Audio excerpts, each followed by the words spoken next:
उन्होंने कहा था कि जंगल में या तो शेर रहता है या वन गुज्जर रहता है। तो आप लोगों का जो जज्बा है, जिस परेशानियों के साथ आप अब भी अपना गुजर बसर कर रहे हैं, आपकी हिम्मत को मैं सलाम करती हूँ और आपकी परेशानियों को अपने दिल में यहाँ से ले जाकर मैं आपसे वादा करती हूँ कि अब जब संसद का सत्र होगा तो आपकी ये आवाज आपको संसद में जरूर सुनने को मिलेगी। साथ ही में जैसे रोमा मैम बता रही थी कि जिस तरीके से मणिपुर में इन्होंने आपस में लड़ाने का काम किया, हमारे लोगों के अधिकारों को छीनने का काम किया, तो मैं ये भी कहना चाहती हूँ कि ये जो सारी लड़ाइयाँ आप और हम लड़ते हैं, जो हमारी परेशानियां हैं, ये सब कहीं ना कहीं राजनीति से जुड़ी हुई है।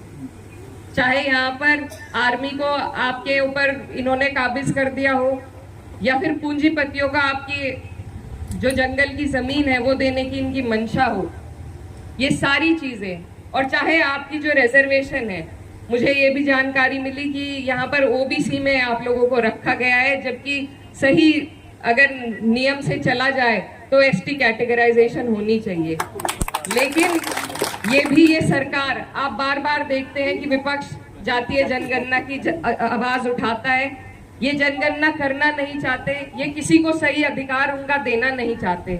तो ये जो सरकार है, इसकी नीयत है, इसकी नीयत सिर्फ पूंजीपतियों के लिए, आपके हमारे लिए है ही नहीं। तो मुझे कई बार कई धरनों में हम गए तो लोग कहते हैं कि राजनीति मत करो, लेकिन मैं ये कहना चाहती हूँ कि हर चीज, आपके हर टैक्स, आपका पानी का, स्कूल का, शिक्षा का, चिकित्सा का हर अधिकार जब सरकार से जुड़ा हुआ है तो राजनीति तो बीच में आनी ही चाहिए। तो इसलिए आप लोगों से मैं ये कहना चाहती हूँ कि मैंने जब जितने वक्त से मैं राजनीति में हूँ, होश संभाला है, तो हम जानते हैं कि बेहट के लोग, यहाँ पर ज्यादातर बेहट के लोग मौजूद हैं। आप लोग यहाँ पर भाजपा को तो उठने नहीं देते। आगे भी मेरी आपसे यही गुजारिश है कि 2 साल में यहाँ पर राज्य का चुनाव है और अगर हमारी सरकार बनती है, मैं आपसे वादा करती हूँ कि आपकी ये जो अधिनियम है,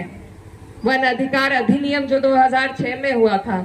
इसको लागू कराने का काम आज नहीं तो 2 साल बाद, अगर आपने हिम्मत दी, ताकत दी, तो हम इसे कराने का काम करेंगे। और उससे पहले संसद में चाहे मंत्रियों से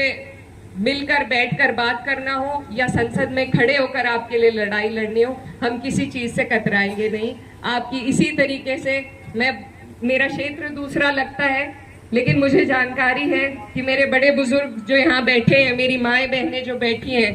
मेरे लिए यहाँ से उन्होंने दुआ करी,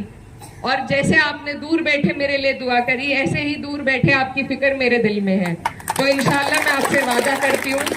कि वन अधिकार न सिर्फ वन गुजरों के, पर जितने भी 36 कौम जो यहाँ पर हमारी मौजूद है, सभी के अधिकारों को लड़ने का, सभी को एसटी कैटेगराइजेशन मिले, आपका वन अधिकार अधिनियम 2006 लागू हो, ये दोनों काम हम पुरजोर तरीके से उठाने का काम करेंगे। और मैं मुन्नी लाल जी को कहना चाहती हूँ कि मैं क्योंकि नई हूँ और इमरान मसूद साहब पुराने हैं, उनको जानकारी ज्यादा है, लेकिन मैं आपके साथ बैठना चाहूंगी, घंटा 2 घंटा 3 घंटा, आप मुझे तफसील के साथ सारी समस्याओं से अवगत कराएं और मैं पूरी कोशिश करूंगी कि जिस तरीके से आप बताएंगे उसी ईमानदारी के साथ मैं भी आपकी लड़ाई लड़ूं। बहुत आपने मुझे यहाँ बुलाया, मुझे बहुत